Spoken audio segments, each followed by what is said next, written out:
আমার নবী তাদেরকে লক্ষ্য করে বললেন যে দেখো, ইন্নামা হালাকা মান কানা ক্বাবলাকুম ইযা সারাকা ফীহিমুদ দাঈফ ফাকামু আলাইহিল হাদ ওয়া ইযা সারাকা ফীহিমুশ শরীফ তারাকুহু। তোমাদের পূর্ববর্তী জাতিগুলোকে আল্লাহ ধ্বংস করে দিয়েছেন। কেন জানো? কারণ তাদের মধ্যে যখন কোনো দুর্বল মানুষ চুরি করত, অপরাধ করত, মেহনতি মানুষ, রিকশাওয়ালা, শ্রমিক, পকেটমার, চোর, বাটপার, এই ধরনের সিসকে চোররা যখন অপরাধ করত, তখন সেই সিসকে অপরাধীদের বিরুদ্ধে আইনের শাসন 100 ভাগের জায়গায় 200 ভাগ কায়েম করত। ওয়াইজা সারাকা ফীহিমুশ শরীফ। আর ওই একই অপরাধ যখন মন্ত্রীর শালা, এমপির দুলাভাই, চেয়ারম্যানের খালু, সমাজের প্রভাবশালী নেতৃস্থানীয় ব্যক্তিবর্গ, রাজনৈতিক দলের বড় কর্মকর্তারা সেই একই অপরাধ করত, তখন তার উপরে আইনের শাসনার প্রয়োগ করার কথা তারা ভুলে যেত।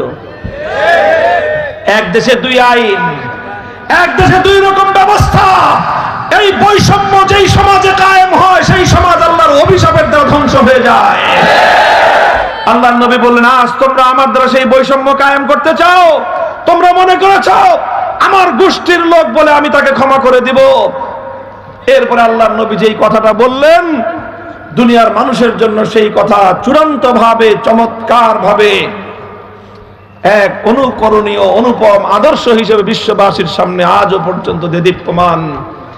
আমার নবী বললেন, ওয়াল্লাহ লাউ আন্না ফাতিমা বিনতা মুহাম্মাদিন সারাকাত লাকাতাতু ইয়াদাহা। আরে আমার গোষ্ঠীর মেয়ে নয়, আর যদি আমি মুহাম্মদুর রাসূলুল্লাহর কন্যা ফাতেমা যদি চুরি করে ধরা পড়তো, আমি আল্লাহর নামের শপথ করে বলি, আমি অবশ্যই আমার মেয়ের হাত কেটে দিতাম।